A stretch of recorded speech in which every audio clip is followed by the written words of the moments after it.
exchange in the world, Binance just urged many of its European users to move their crypto off the exchange into their own self-hosted wallets, and it's all because of a new European crypto regulation that's about to take effect on July 1st. Now, Mika, this isn't just regulation. It's the first time that a major region is putting digital assets into a single kind of operating system that works for banks, custodians, and then, ultimately to the users and holders of those assets. And this makes Europe a live test case for how institutional crypto can actually function at scale. And even though this mainly affects European users for now, it serves as an important reminder why crypto exchanges were never intended to be a place to hold your crypto. And as more countries introduce crypto regulations, we should expect to see more things like this happen, or potentially even worse, and we need to prepare accordingly. So to understand why Binance is telling some of their users to move their crypto off the exchange into their own wallets, we first have to look at Europe's new crypto regulation called Markets in Crypto Assets Regulation, or MiCA for short. MiCA is basically Europe's new crypto rulebook.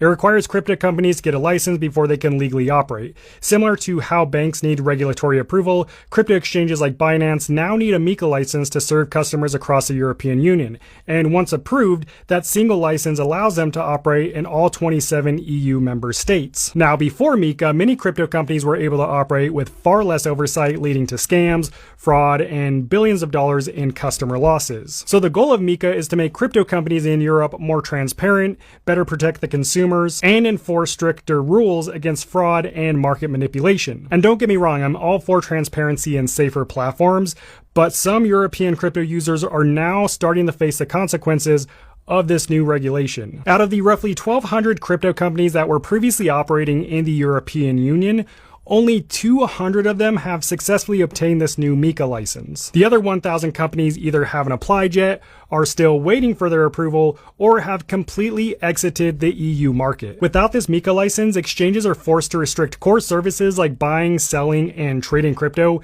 In other words, if they don't have this license, the crypto exchange becomes a lot less useful. So what does this have to do with Binance, and why are they telling their users to move their crypto off of the exchange into their own wallets? Well, Binance withdrew its MiCA application in Greece to pursue the application in another EU state for various reasons. As a result, Binance is currently unable to onboard new users, and they have to stop providing many other services come July 1st, like buying, selling, trading, pretty much everything except for withdrawals, until it secures a new license. Because of